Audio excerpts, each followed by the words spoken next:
안녕하세요. 사연 읽어주는 남예입니다. 오늘도 와주셔서 감사합니다. 오늘의 여성 사연자분 사연은 제가 소개해드리도록 하겠습니다. 많은 정치 부탁드리며 오늘의 사연 바로 시작하겠습니다. 제가 결혼을 발표하자마자 가장 많이 들은 소리는 바로 땡 잡았다 라는 말이었습니다. 처음에는 정말 그런가 싶어 기분이 좋았는데 시간이 갈수록 좀 그렇긴 하더라고요. 왜 듣기 좋은 꽃노래도 한두 번이라고 하잖아요. 사람들이 제게 땡 잡았다고 하는 이유는 간단합니다. 시댁이 잘 살거든요.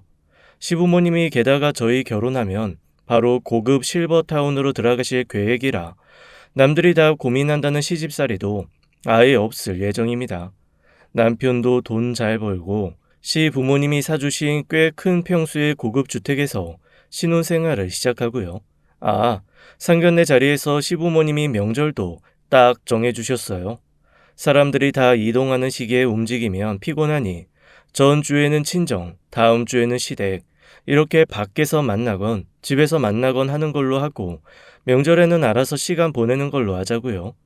저희 부모님도 흔쾌히 승낙하셔서 다들 은근히 받는다는 명절 스트레스도 저는 결혼 전에 그냥 해결했습니다. 이쯤 되면 정말 땡 잡은 거죠. 그런데 남들이 들으면 보기에 겨운 소리라고 하겠지만 저는 딱 하나 이 결혼에서 마음에 걸리는 게 있습니다. 바로 시누이예요. 시누이가 꼬장꼬장하고 못되고 그런 건 아닙니다. 다만 너무 어릴 뿐이죠. 제 남편이 33이고 제가 30인데 시누이가 16살입니다. 저희가 연애를 3년 동안 했는데 연애하고 얼마 되지 않아 남편이 자기 동생 얘기를 한 적이 있거든요. 사실 그때도 좀 놀라기는 했습니다. 그러니까 여동생이랑 17살 차이가 난다고? 내가 정말 고등학교 때 얼마나 놀림 받았는지 모른다. 놀림? 왜 놀림을 받아? 아니, 다들 내가 어디서 사고 쳐서 낳았는데 내가 키울 수 없으니 부모님이 당신들이 낳은 것처럼 해서 늦둥이로 키우시는 거 아니냐고. 정말 그런 건 아니고? 야, 너까지 왜 이러냐? 나 그 말에 완전 노이로제 가득해. 내가 분유심부름할 때마다 정말 다들 안쓰럽거나 이상한 눈빛으로 보는데 진짜 지긋지긋하다 그런 의심. 와, 어머님, 아버님 금슬이 정말 좋으시구나. 진짜 동네 부끄러워서 엄마가 임신 중기부터 막달까지 밖에를 아예 안 나가셨대. 이 나이에 배 이렇게 부른 거 누가 임신이라고 생각하겠냐고. 다들 배에 복수 찬 거라고 의심할 거라고. 그래서 깜깜해지면 아빠 차 타고 드라이브 가서 사람 없는 데서 걷다 오고 그러셨대. 거의 당신이 키웠겠는데? 내가 정말 대학교를 다닌 건지 보육원을 운영한 건지 어이없는 얘기 해줄까? 대학교 1학년 때였나? 중간고사였을 거야.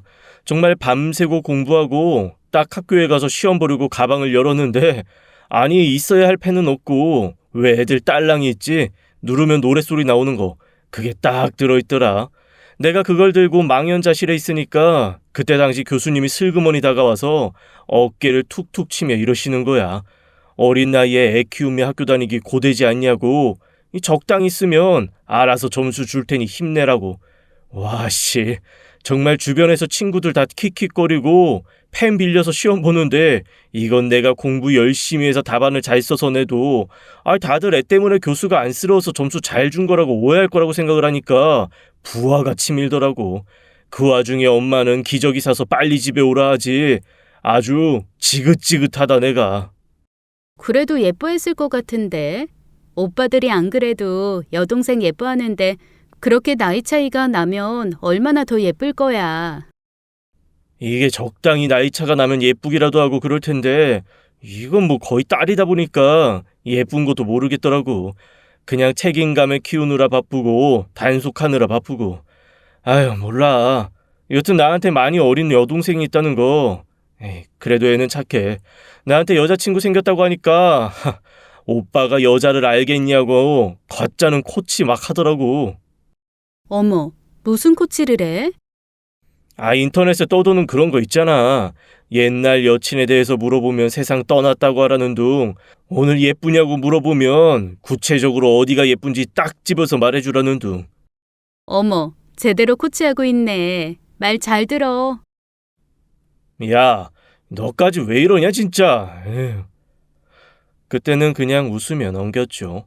이후에 한번 같이 만나 밥을 먹기는 했는데 그때도 그저 어린 조카 같고 그냥 동네에서 마주치는 평범한 학생 같아서 귀엽기만 했습니다. 그런데 문제는 뒤늦게 사춘기가 온 시누이가 시부모님의 실버타운 입성으로 좀 일찍 부모에게서 독립을 해야 하는 상황에서부터 시작됐습니다. 시부모님은 건강상 실버타운 입성을 더 미룰 수 없는 상황이었고 시누이는 학교 근처에 살고 있는 이모님 댁에서 고등학교 졸업할 때까지 살기로 했다 하더라고요. 그런데 뒤늦게 사춘기가 온 시누이의 반항이 그제야 시작된 겁니다. 이미 몇 년 전부터 실버타운에 부모님이 들어가면 이모님 댁에서 학교 다니기로 했으면서 새삼 이모와 살고 싶지 않다고 독립하겠다는 고집을 부리기 시작한 겁니다. 자취를 하겠다고 말이죠. 당연히 시부모님은 펄펄 뛰셨습니다.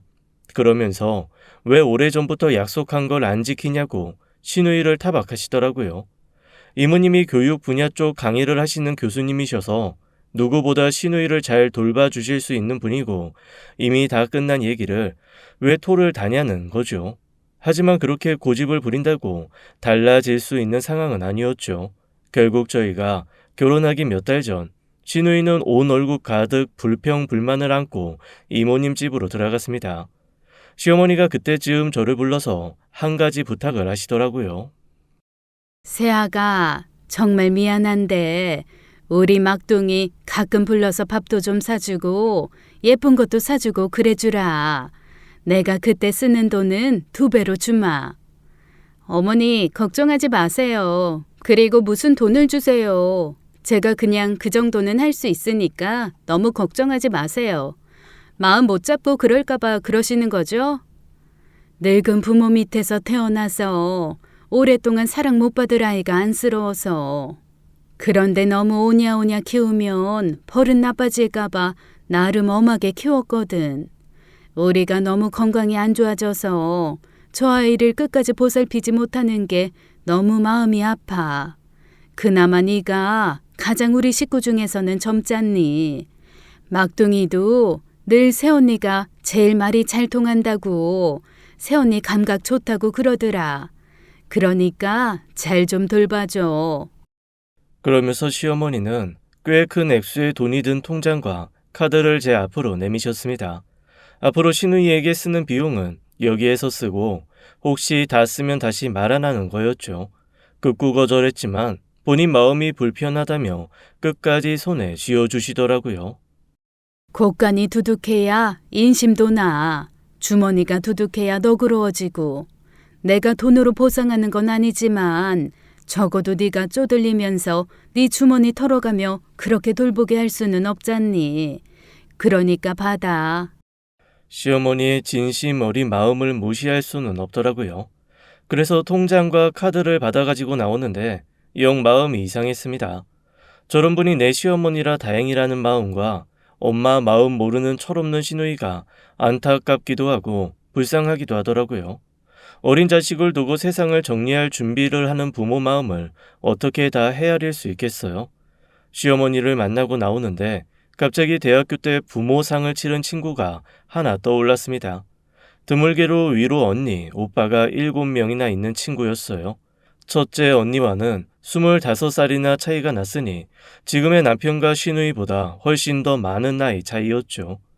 거의 부모님이 50이 다 되어가는 나이에 낳은 아이여서 대학에 들어왔을 무렵 부모님 칠순 잔치를 한다는 말을 들었고 그로부터 몇 년 뒤 1년 상관으로 2분 상을 치렀습니다. 그때 장례식장에서 그 친구한테 들었던 얘기가 있었는데 그때는 별로 인상 깊게 듣지 않았다가 새삼 10수년이 지난 후 시어머니에게 통장을 받으면서 그 말이 떠오르더라고요. 나 너무 억울해. 우리 큰언니는 엄마 아빠랑 40년을 넘게 같이 있었는데 나는 막내라는 이유로 20년 조금 넘게만 부모랑 시간을 보낼 수밖에 없는 거잖아. 나 그게 너무 억울해. 나이 30, 40을 엄마 아빠가 못 본다는 게 너무너무 억울해. 나도 회사 다니고 첫 월급 타고 엄마 아빠 모시고 여행 다니고 내가 번 돈으로 그런 거 다 해보고 싶은데 난 못해. 못한다고. 그러면서 세상 서럽게 울었던 것이 뒤늦게 기억 남습니다. 그때 울며 했던 친구의 마음과 대칭되는 마음을 본 듯도 했죠. 그래서 저는 최대한 신우이에게 잘 해줘야겠다는 마음을 먹었습니다. 무심한 남편은 아무리 여동생이 귀해도 딱 오빠, 남자가 할 법한 태도만 보일 것이 뻔했으니까요. 다행히 신우이는 그 나이에 아이들이 가질 법한 고집이나 이상한 발끈함은 없었습니다. 가끔 엉뚱하게 굴기는 했지만 족한 느낌으로 대화하며 귀엽게 보살펴 줄 수 있는 정도였어요. 그리고 시어머니 말씀대로 저를 좋아하는지 언니 언니 하면서 조잘조잘 잘 따르더라고요. 제 느낌일지는 모르지만 어쩐지 저한테 잘 보이기 위해서 계속 저와의 공통점을 찾는 것처럼 느껴졌습니다. 저희 시어머니, 시아버지가 신혼집으로 마당이 넓은 주택을 한 채 사주셨거든요. 처음에는 아파트를 사주시려고 했는데 제가 워낙 주택에 사는 게 꿈이었어서 같은 값이면 그냥 주택을 사달라고 했습니다. 어머님, 아버님이 안 그래도 부지 좋은 곳에 괜찮은 주택이 있어서 그걸 사주고 싶었는데 요즘 젊은 사람들 다들 아파트 살고 싶어 한다고 해서 아파트를 사주겠다고 하셨던 거라며 흔쾌히 주택을 사주겠다고 했습니다. 그런데 주택에 살아보신 분들은 알지만 주택이 굉장히 손이 많이 가잖아요. 집을 지어서 들어가는 것도 아니고 있는 집 수리하는데도 엄청 손이 많이 가더라고요. 인테리어 하는 거 하면서부터 시작해서 살림 넣는 것까지 신경 써야 될 게 한두 개가 아니었습니다. 그런데 그동안 연애하면서 꽤 취향이 잘 맞는다고 생각했던 남편이 이렇게까지 취향이 안 맞을 거라고는 생각도 못했어요. 저는 하얀색 나무로 인테리어를 하고 싶은데 남편은 흰색으로 할 거면 그냥 페인트 칠하지 뭐하러 나무 본연의 색을 없애가며 흰색을 칠하냐는 그런 주의였어요. 소품으로 알록달록하게 화려하게 인테리어를 하려면 전체가 다 하얀 게 낫다는 얘기를 해도 남편은 이해를 못하더라고요. 저는 집이 밝은 게 중요해서 커튼은 거의 망사로 하늘하늘하게 하고 조명도 환한 것을 달아야 한다는 주의인데 남편은 또 반대였습니다. 무슨 암흑천지 대마왕이 환생을 했는지 커튼은 무조건 암막, 조명도 누리끼리 한 거 작은 거 하나 정도 하는 걸 원하더라고요. 진짜 하나에서 10가지 맞는 게 하나도 없으니 사소하게 다투고 소소하게 싸우고 크게 부딪히는 게 매일매일 반복됐습니다. 그런데 그럴 때마다 제 편을 들어주는 건 의외로 신우이였습니다. 아주 또랑또랑하게 자기 오빠한테 패션도 모르면서 무슨 인테리어까지 참견하려고 하냐고, 오빠는 감각 없으니까 그냥 새언니 말 들으라고 꼭 집어서 자기 오빠를 구박을 하더라고요. 오빠는 맨날 빤스도 뒤집어 입고 연청 진청 구분도 못하는 사람이잖아. 그냥 새언니가 하자는 대로 해.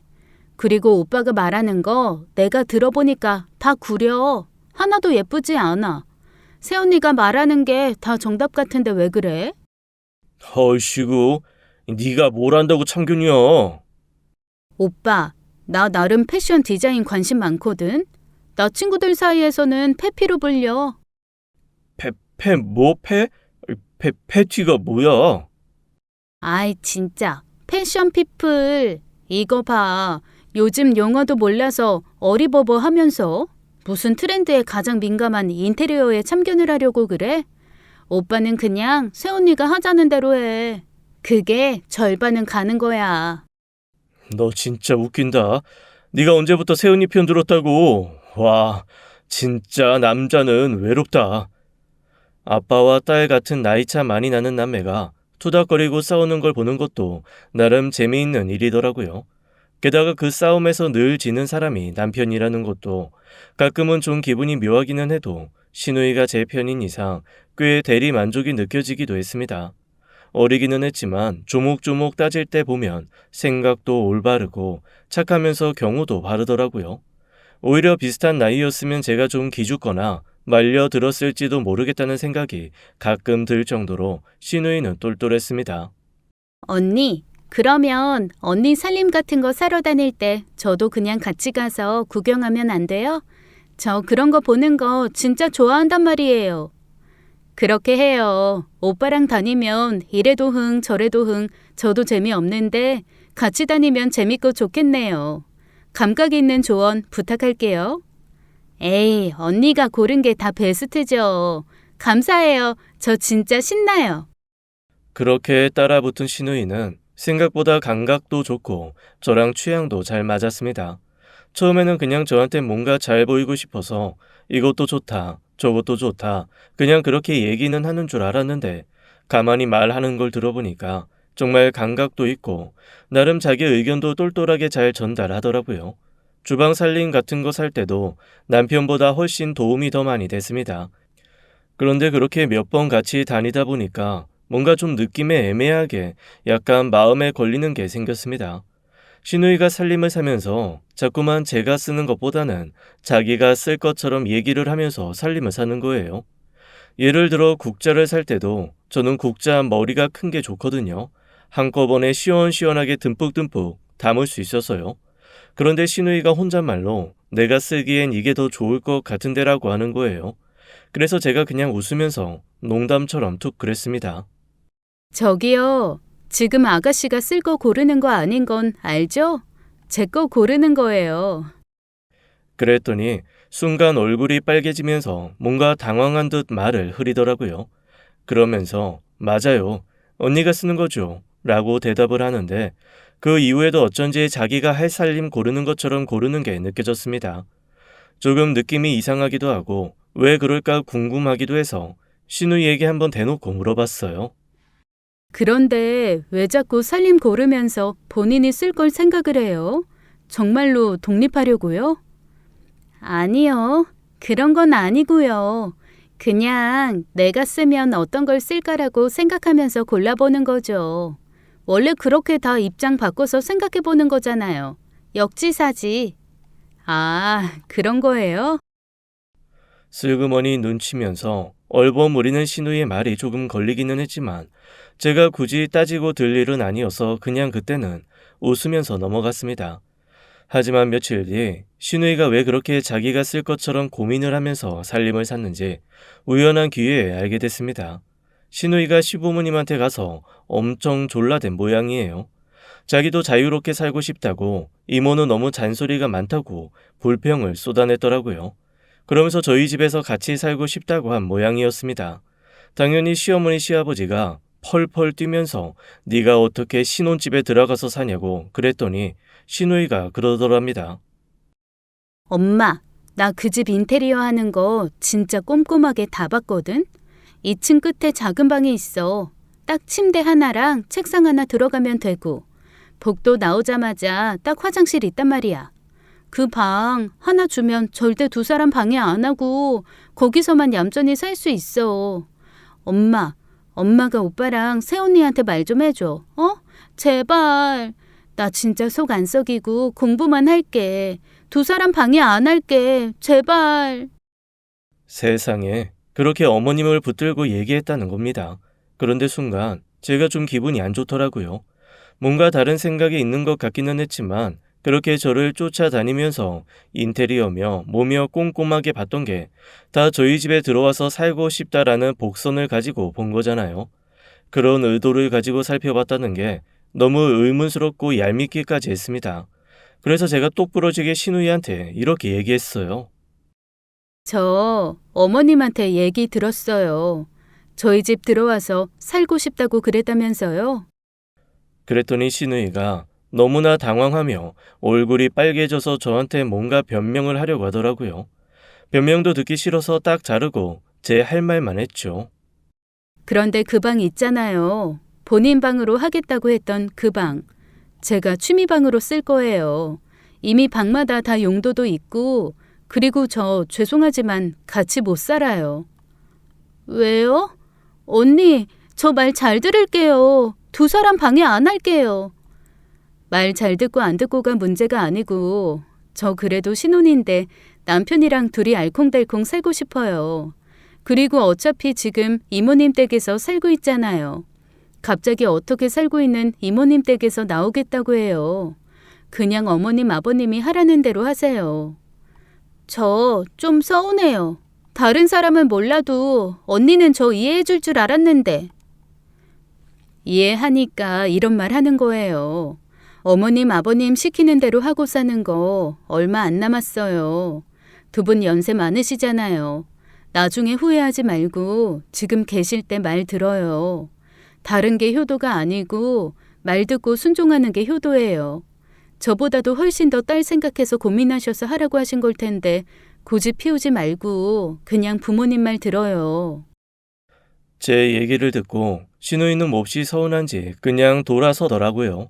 그 와중에도 글쎄 허리 굽혀서 꼬박 인사를 하는 게 귀엽기도 하고 조금 안쓰럽기는 했습니다. 하지만 저는 정말로 신우이랑 같이 살 생각이 없었거든요. 일단 조만간 수험생이 될 신우이에 뒷바라지를 할 자신이 없었습니다. 아마 제가 고3 때 얼마나 얼마를 괴롭히고 힘들게 했는지 잘 알고 있어서 그런 것일 수도 있어요. 지금 생각해도 진짜 못된 말, 행동은 그 1년간 원 없이 한 것 같거든요. 제 아이여도 힘들 것 같은데 피 한 방울 안 섞인 남, 그것도 신우이 뒷바라지는 정말 하고 싶지 않은 것이었습니다. 제가 직접적으로 같이 살고 싶지 않다고 거절한 후 몇 주간 신우이에게서는 별다른 말이 없었습니다. 슬그머니 어머니께 여쭈어 보았더니 어머니가 그러시더라고요. 네가 뭐라고 했는지 모르겠는데 그냥 걔가 조용히 포기한 것 같더라. 얌전하게 아무 말도 없이 밥 잘 먹고 학교 잘 다닌대. 그래요? 다행이네요. 저 사실 조금 미안하긴 했거든요. 연락이 없길래 진짜 마음에 상처받았나 싶어서 걱정도 좀 되고요. 아이고, 미안할 게 뭐 있어. 얘기 잘했어. 안 그래도 너희한테 들러붙을까봐 내가 좀 걱정하긴 했는데 아유, 정말 막둥이가 아니라 걱정 주머니야, 걱정 주머니. 그런데 어머님, 저 뭐 하나만 여쭤봐도 돼요? 응? 그래, 물어봐. 뭔데? 뭐가 궁금할까? 왜 그렇게 이모님하고 있는 걸 불편해하는 거예요? 이모님이랑 사이가 안 좋아요? 아, 그건 아닌데 내 막내 동생이 원래는 그 기숙학교 있잖아. 재수생들 많이 가는 스파르타식 학원. 그 기숙학원 운영했었어. 부모님께 체벌에 대한 동의서까지 받고 사랑의 매 가차없이 휘두르는 그런 엄한 학원으로 엄청 유명했거든. 애들 공부하다 졸면 죽비로 막 어깨 내리치고. 아, 저 들은 적 있어요. 성적 미달되면 전교생 앞에서 손바닥이나 종아리 맞는 기숙학원 맞죠? 거기 원장이었어. 그래서 집에서도 그 학원 운영하는 것처럼 하거든. 와, 제 친구 하나 거기 다닌 적 있거든요. 그 친구가 어지간한 군대보다도 엄하다고 거기 다시 가느니 군대 한 번 더 갔다 오겠다고 했었는데 그 학원 운영하셨구나. 엄청 무서우시겠네요. 아무래도 없잖아. 좀 그런 게 있지. 그런데 그 기숙학교 스타일로 애를 좀 다루는 것 같아. 그거 요즘 세대에는 잘 안 맞을 텐데요. 그러게. 그래서 좀 힘들어해. 학교 끝나면 바로 집으로 돌아와야 되고 매일매일 일지 같은 것도 써야 하나 봐. 일지요? 무슨 일지요? 일기 아니고요? 뭐라더라? 타임 스케줄? 여튼 시간별로 뭐 했는지, 공부를 했으면 무슨 과목을 얼마나 했는지 그런 거 적어서 제출한다고 하더라고. 어머, 그건 좀 심하다. 너무 힘들겠는데요? 아직 어린데 솔직히 저도 못할 것 같은데요. 응, 처음에 듣고 나서는 나도 사실 좀 놀라기는 했어. 그렇게까지 할 줄은 몰랐지. 그런데 뭐 그게 내 동생 스타일이니까 아이 맡긴 입장에서 그렇게 하지 말라고 또 말하기도 좀 그렇고. 그게 아이한테 아주 나쁜 건 아니니까. 그냥 나도 그러려니 하고 모른 척하고 있는 거야. 그런데 어머님, 요즘 애들 그러면 숨 막혀서 오히려 더 엇나가지 않겠어요? 설마 그러겠어? 나도 내 자식 믿는 구석이 그래도 좀 있으니까 두고 보는 거지. 걱정하는 것처럼 그러진 않을 것 같고 그래. 그냥 가끔 숨통이라도 트이라고 너 살림 보고 인테리어 보고 그럴 때 그냥 쫓아가는 거 아무 말도 안 한 거거든. 그런데 그 녀석이 너희한테 그렇게 들러붙을 줄은 나도 몰랐다. 미안해. 에이, 어머님이 미안하다고 하실 건 아니죠. 그냥 너무 갑갑하고 힘드니까 본인도 탈출하고 싶어서 그런 걸 거예요. 지금은 얌전하게 잘 다닌다니까 조금 마음 풀리면 제가 밥 한번 사주면서 잘 얘기해 볼게요. 그래, 고맙다. 내가 너한테 너무 큰 짐을 지우는 것 같네. 아니에요. 그런데 어머님, 실버타운은 계실만 하세요? 내가 안 그래도 요즘 여기 안 들어왔으면 골병 들었겠다 싶어. 그냥 좀 더 일찍 들어올 걸 그랬어. 내가 밥 안 해도 되고 청소랑 빨래 안 해도 되는 게 이렇게 좋은 건 줄 이전엔 미처 몰랐다. 예, 너희도 적당히 재밌게 열심히 살다가 이것저것 다 힘들고 몸 피곤하다 그러면 그냥 정리해서 실버타운 들어가. 여기 좀 이른 나이에 들어와서 사는 사람들도 많아. 그래요? 저희 이번 주말에 한번 놀러 갈게요. 아이고, 괜찮아. 다다음 주가 결혼식인데 뭘 바쁜데 주말에 여기까지 와. 그냥 결혼 준비나 잘해. 그나저나 애 때문에 신경 너무 많이 썼다. 미안하고 고맙다. 시어머니와의 대화를 마친 직후에는 이런저런 생각에 머리가 복잡하더라고요. 하지만 금방 잊어버리고 말았습니다. 바로 다다음 주에 있을 결혼 준비가 너무 벅찼거든요. 머릿속이 터질 것처럼 뭔가 생각할 거리가 밀려들어 다른 생각들이 어어어어 하며 머릿속 밖으로 밀려나가는 것 같은 상황이랄까요. 매일 생각하고 결정해야 할 것들이 너무 많아서 정말 힘들었습니다. 만약 신이 꼭 하나 원하는 재주를 준다고 하면 주저없이 분신술을 택할 지경이었죠. 웨딩드레스며 피로연 드레스까지 다 가봉하고 준비하는 것도 모자라서 마지막 인테리어와 살림 넣는 것까지 하려니까 정말 몸이 10개라도 모자랄 판이었습니다. 그나마 옆에서 쫑알거리면서 도와주던 시누이도 연락이 없으니 더 힘들더라고요. 사실 시누이가 우리랑 같이 살고 싶다라고 말한 것을 거절한 후부터는 삐진 건지 아니면 필요가 없어져서 그런 건지 통 연락을 안 하더라고요. 제가 뭔가 거절해 놓고 새삼스레 연락해서 나 힘드니까 도와달라고 그러기도 조금 애매하고 그냥 그러고 있었죠. 그런데 제 이런 마음을 읽기라도 한 듯 시누이가 저한테 전화를 했습니다.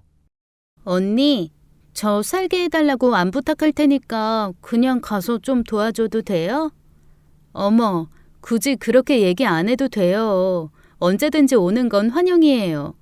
그리고 제가 같이 살기 싫어서 안 사는 게 아니라 어쨌거나 자식 교육 때문에 부모님이 결정하신 일인데 제가 이래라 저래라 할 수가 없는 문제라서 그런 거 알고 있잖아요. 이해하죠. 언니 입장 이해해요. 안 그래도 엄마 아빠 오빠한테 아주 돌아가면서 박살나게 혼나고 잔소리 들었어요. 저 귀에서 피 흐르는 줄. 여튼 저 그러면 오늘부터 학교 끝나고 가서 언니 도와줄게요. 뭐 사러 다니는 거 있으면 같이 사러 다니고 언니 드레스 피팅이나 결혼식 준비하는 거 있으면 제가 같이 다니면서 옆에서 같이 얘기하고 그래요. 그래요. 알겠어요. 같이 다닐 거라고 제가 이모님한테는 말씀드릴게요. 이렇게라도 탈출시켜줘야지 내가. 감사합니다. 그렇게 저는 귀여운 시누이와 다시 결혼 준비를 시작했습니다. 아무리 봐도 남편보다는 낫더라고요. 꼼꼼하게 이것저것 살피고 거기에 대해서 밉지 않게 의견을 전달해 주니까 플래너나 다른 사람들도 더 편안하게 받아들이는 것 같았습니다. 그렇게 시누이의 도움으로 결혼 준비를 무사히 마치고 대망의 결혼식 날, 저희는 정신없는 결혼식 와중에도 시누이 덕분에 또 한 번 환하게 웃을 수 있었어요. 시누이가 글쎄 자기 친구들을 동원해서 엄청 멋진 축가를 준비했더라고요. 언제 그렇게 연습했는지 군무까지 딱딱 맞춰서 귀여운 아이들이 함께 춤을 춰주는데 정말 눈물 때문에 정신 없을 줄 알았던 결혼식이 웃음으로 가득 찼습니다. 저희 부모님도 친구들도 너무 즐거워하고 시누이 칭찬을 많이 하더라고요. 덕분에 저도 덩달아서 너무나 행복했습니다. 시부모님도 흥겨워하면서 결혼식을 같이 즐길 수 있었고요. 제가 그런 시누이가 너무 신통해서 결혼식 끝나고 용돈이라도 주려고 불렀는데 시누이가 극구 거절하는 겁니다.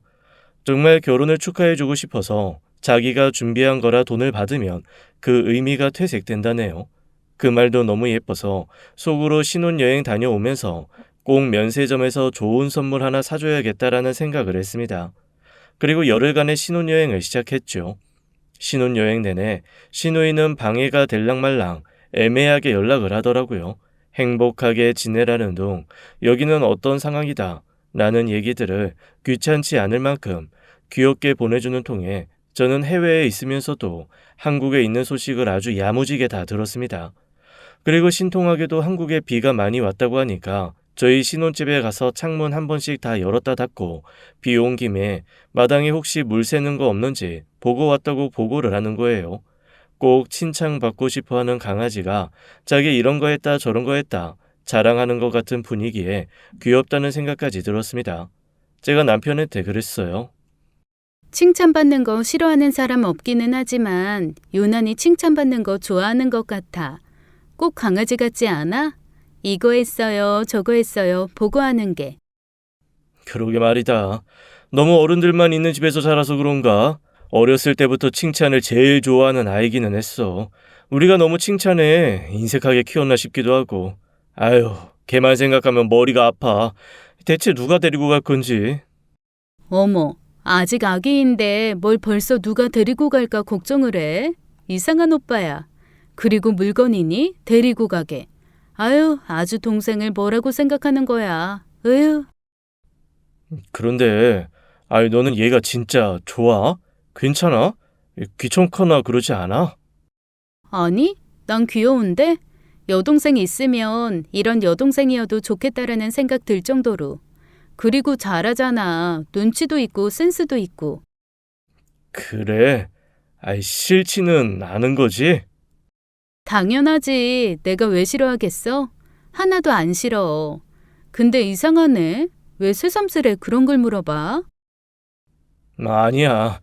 워낙 주변에서 신우이랑 사이 안 좋은 아내들 얘기 많이 들어서 나도 모르게 그냥 좀 걱정이 됐었나 봐.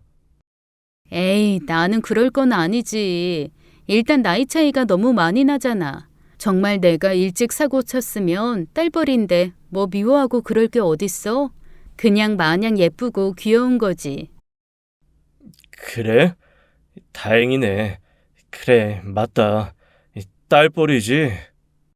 근데 점점 이상하네. 왜 자꾸 이상한 소리를 하지? 왜? 무슨 일 있어? 아니야, 무슨 일은. 그냥 네가 얘를 예뻐하는 게 다행이다 싶어서 고마워서 그래. 아이고, 그러면 신우이를 미워해? 나한테 아주 못되게 하고 괴롭히는 신우이면 모를까. 어떡하든 예쁨 받아보겠다고 쫑알쫑알거리는데 나 가끔 보면 참 종달새 같다라는 생각 많이 해. 옆에서 계속 총총총총 뛰어다니면서 언니 언니 언니 하는 게 귀여워. 사랑스럽고. 솔직히 결혼 준비할 때 당신보다 100배는 도움됐어. 그렇구나. 남편은 제 대답을 듣고 뭔가 생각이 많은 듯 고개를 계속 끄덕끄덕하며 혼자만의 생각에 잠겼습니다. 대체 이 사람이 왜 이러나 싶더라고요. 그래서 한편으로는 이런 생각도 들었습니다.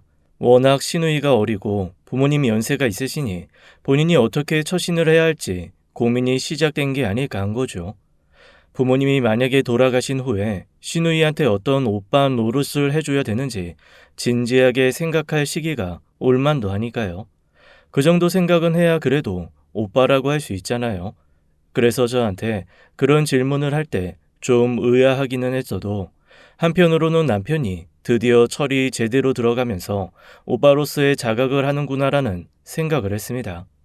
그래서 이 질문이나 남편의 태도를 별로 심각하게 받아들이지 않았죠. 남편도 그 이후로 시누이에 대한 질문은 하지 않았고요. 그렇게 신혼여행을 마치고 한국으로 돌아왔습니다. 너무 늦은 시간에 도착해서 친정 부모님께 인사도 못 드리고 바로 신혼집으로 갔죠. 몇 주 만에 본 집은 깨끗하고 아늑했습니다. 이게 다 저희가 없는 동안 그래도 수시로 시누이가 들락거리며 봐줘서 이렇게 된 거겠거니 싶은 생각이 드니까 너무 고맙더라고요.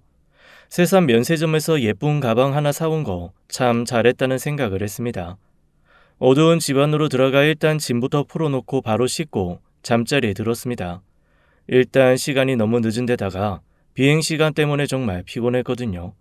그렇게 누워서 잠을 자려고 잠을 청하는데 어디선가 이상한 소리가 들렸습니다.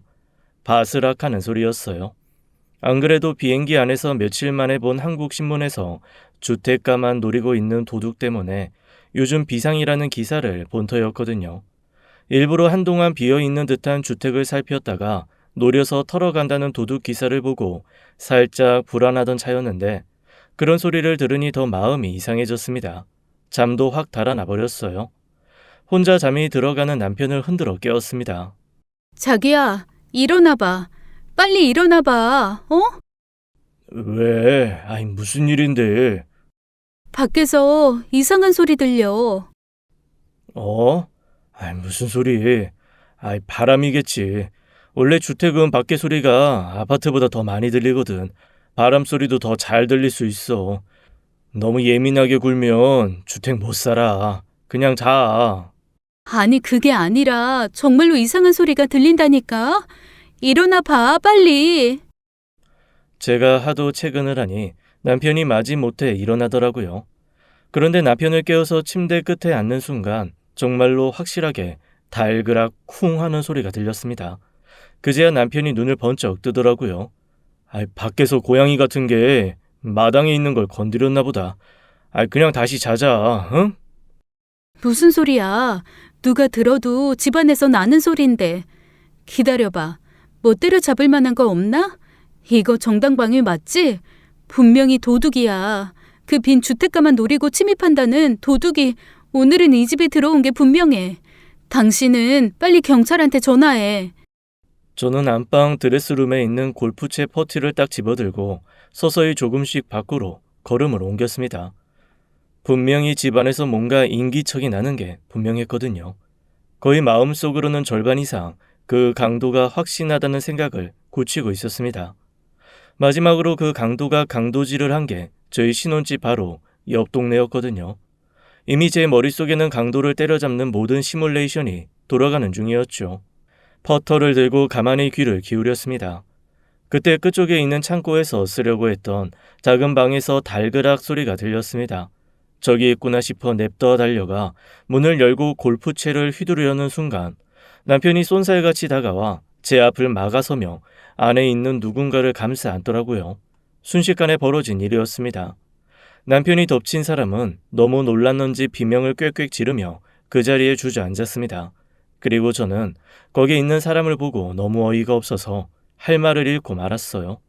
시누이가 잠옷을 입고 한 손에는 물컵을 든 채 주저앉아 있더라고요. 아니, 대체 여기서 뭐 하는 거예요? 그리고 당신은 알고 있었어? 남매가 서로 눈치를 보면서 제 앞에 슬금슬금 나란히 무릎을 꿇고 앉았습니다. 저기 여보, 미안해. 이게 그러니까 어떻게 된 거냐면 내가 설명을 할게. 당연히 설명해야지. 이게 지금 무슨 상황이야? 나한테 언제까지 숨기려고 그랬어? 뭐야 이건? 오빠, 내가 얘기할게. 언니, 죄송해요. 저 여기서 지금 언니랑 오빠 신혼여행 갔던 기간 내내 살고 있었어요.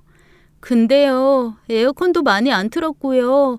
가스도 안 썼고요. 살림 하나도 안 건드렸어요. 이 방 안에서 거의 안 나갔어요. 화장실도 참았다가 한 번에 몰아서 가고 그랬어요. 아니, 그게 문제가 아니고 언제까지 이렇게 숨어서 살 생각이었어요. 내가 이 방에 안 들어올 거라고 생각했어요? 언니, 저 제발 여기서 살게 해주시면 안 돼요? 저 그냥 가구처럼 지낼게요. 제가 너무 황당한 얼굴로 서 있자 남편이 저한테 이렇게 얘기를 하더라고요. 결혼식 며칠 전에 동생이 펑펑 울면서 전화를 했더랍니다. 자기가 버스를 놓쳐서 통금 시간보다 몇 분 늦었고 하루 일지 쓰는 거 쓰기 싫다고 했더니 이모님이 글쎄 손바닥 때리는 체벌을 하셨던 모양이에요. 그런데 부모님한테도 한 번 맞고 자란 적 없고 학교에서도 체벌이라는 걸 받아본 적 없는 시누이가 손바닥 5대를 맞고 너무 충격에 빠진 거죠. 누군가에게 말을 안 들었다고 혹은 그 사람의 규칙을 따르지 않았다고 맞은 것 자체가 시누이한테 너무 큰 충격이었던 겁니다. 그래서 남편한테 울면서 전화를 한 거였어요. 어지간하면 다 교육의 일종이라며 이해하고 넘어가려던 남편도 체벌이라는 부분에서는 자기가 용납을 못했다고 했습니다. 제 남편, 세상에서 제일 좋아하는 말이 꽃으로도 때리지 말라라는 말이거든요. 사람이 왜 사람이냐? 말로 해서 알아들으니까 사람이지. 사람이 사람을 때리는 건 그 어떤 경우에도 안 된다는 게 제 남편의 철학입니다. 그런데 아무리 무뚝뚝하다고 해도 자기 여동생이 맞았다는 얘기를 듣고 그 사람이 있는 대로 빈정 이상한 거예요. 그래서 엉엉 울며 절대 이모 집에 있고 싶지 않다는 동생에게 자기가 이모한테 얘기할 테니 일단 신혼집에 가서 쥐 죽은 듯 살라고 한 모양이었습니다. 애를 호텔이나 그런 데를 보낼 수도 없으니 일단 신혼집에 들여보낸 거였죠. 그리고 신혼여행 내내 제 눈치를 보면서 저한테 얘기할 기회만 노렸는데 어쩌다 보니 얘기할 기회를 놓치고 그냥 이렇게 신혼집에 들어오게 된 거였습니다. 들어오기 전에 여동생한테 아직 언니한테 말 못했으니 가만히 있으라고 한 거죠. 그런데 사람이라는 게 그렇잖아요. 평소에는 쥐 죽은 듯 가만히 있을 수 있어도 꼭 가만히 있으라고 하면 뭔가 소리가 나고 동티가 나는 거, 그게 인생 아니겠습니까? 신우이도 딱 그랬던 거였습니다. 혼자 꿀쩍꿀쩍 울면서 그러더라고요. 제가요, 원래 한번 잠들면 깨지도 않고 화장실도 안 가는데 오늘따라 그렇게 화장실도 자주 가고 싶고 잠도 깨고 그래서 최대한 조심조심 움직였는데 그때마다 자꾸 소리가 나서. 이 남매를 제가 대체 어떻게 해야 될지 어이가 없더라고요. 일단 한밤중에 둘 다 내쫓을 수는 없으니 방에 들어가서 자라고 했습니다. 신우이가 머물던 방, 제가 사실 창고처럼 쓰려고 이것저것 물건 집어넣고 정리 안 한 방이었거든요. 그런 방에서 열흘을 지냈다는 소리를 들으니까 마음이 너무 아픈 거예요. 그래서 제가 그냥 이렇게 얘기했습니다. 아니, 어차피 여기서 지낼 거 그럼 그냥 몸이라도 편하게 안방 가서 잠도 자고 그러지. 정말로 창고방에 계속 있었어요? 네, 그래도 신혼살림인데 침대는 특히 부부 영역인데 언니가 쓰기 전에 어떻게 제가 써요. 저 그렇게 경우 없진 않아요. 저도 모르게 웃음이 피식 나왔는데 여기서 웃으면 안 된다 싶어 정말 필사의 힘을 다해서 참았습니다. 한편으로는 안쓰럽고 귀엽더라고요.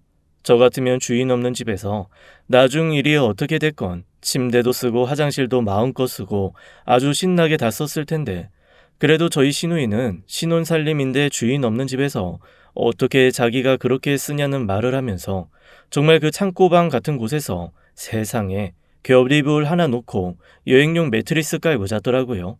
제가 진짜 어이가 없어서 다시 한번 시누이를 쳐다봤습니다.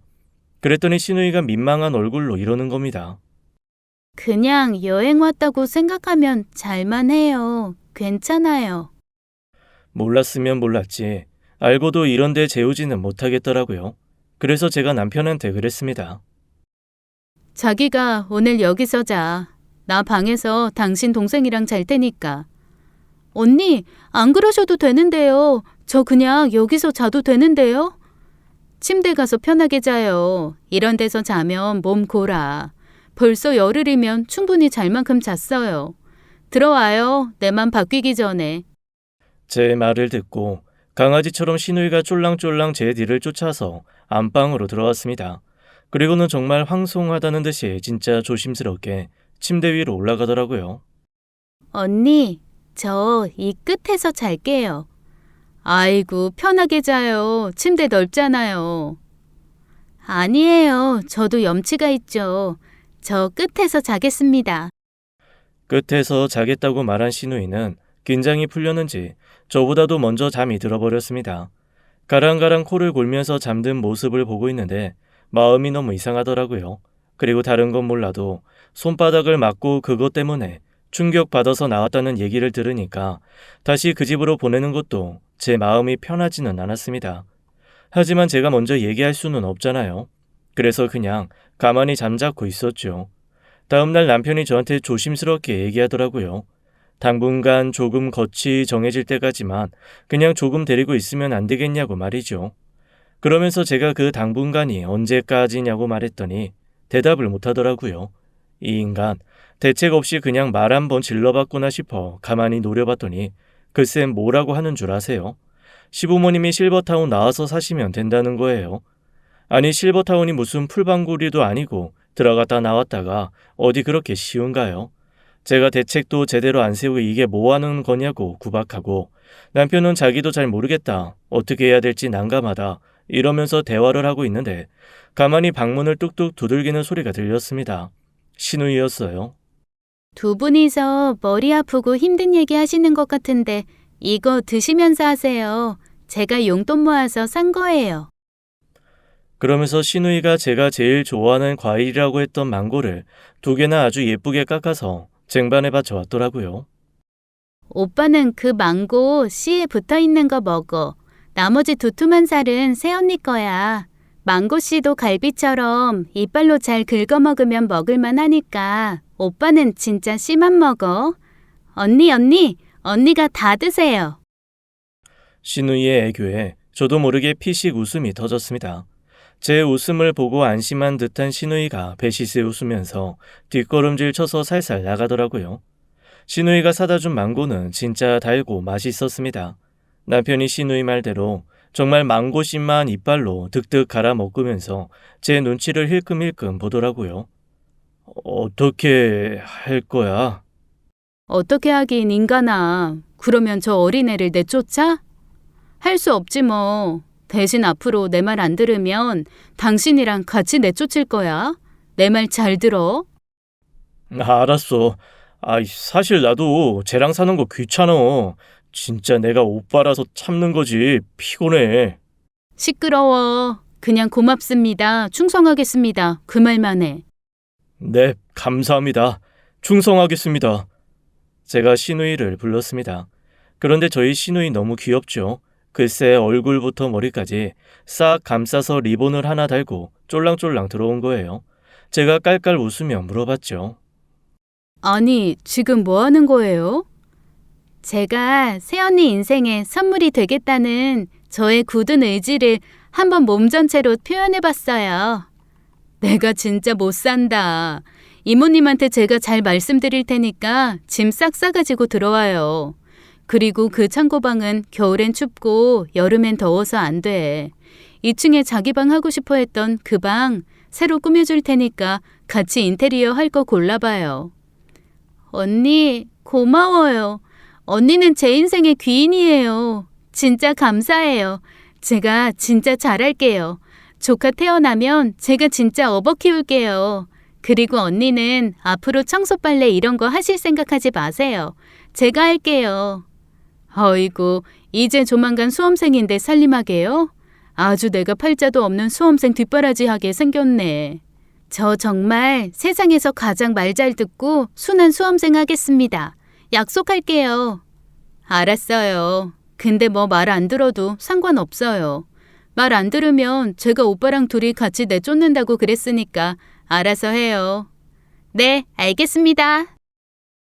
그렇게 저는 신우이와 한 집 살림을 시작했습니다. 그런데 생각보다 꽤 재밌어요. 일단 신우이가 너무 성격이 좋고 저한테 정말 잘해요. 오히려 제가 남편 때문에 한 번씩 속이 뒤집어질 때가 있는데 저랑 남편이랑 그런 일 가지고 싸우면 진짜 큰 부부싸움이 되지만 그거를 여동생이 막 퍼부으니까 오히려 큰 싸움 안 되고 남편이 지더라고요. 그래서 가끔 제가 오히려 신우이를 꼬드겨서 남편을 구박하는 데 활용하곤 합니다. 신우이도 기꺼이 제 도구가 되어 주더라고요. 남편만 사실 좀 피곤하죠. 여동생 비위도 맞춰야지, 마누라 비위도 맞춰야지. 아주 본인만 피곤해 죽겠다고 하면서 그래도 요즘 보면 여동생이 눈앞에서 알짱알짱 이쁜 짓 하니까 나름 마음이 좋은지 남편 얼굴도 한결 편해졌습니다. 저희 시부모님은 제가 신우이 데리고 산다는 얘기를 듣자마자 두 분이서 같이 눈물을 흘리시더라고요. 사실 이모님한테 맡기기 전에 저한테 너무 얘기하고 싶었는데 염치도 없고 미안해서 차마 말 못했다고 하셨습니다. 저한테 고맙다고 두 분이 꺼이꺼이 우시는데 제가 너무 민망하고 당황스러울 정도였어요. 신우이는 지금 제 가정의 마스코트처럼 잘 커주고 있습니다. 자기 좋아하는 남자 얘기도 자연스럽게 하고 저한테 신우이질 하는 것보다 언니 언니 하면서 따르니까 정말 귀엽고 사랑스러워요. 가끔은 남편이 출장 갔을 때 신우이랑 단둘이 있는 게 훨씬 좋을 때도 있다니까요. 처음에는 좀 망설였던 신우이와의 동거, 저는 요즘 아주 만족하며 살고 있습니다. 지금까지 사연 읽어주는 남녀였습니다. 끝까지 함께 해주신 여러분 감사드리며 저희는 다음 사연으로 돌아올게요. 감사합니다.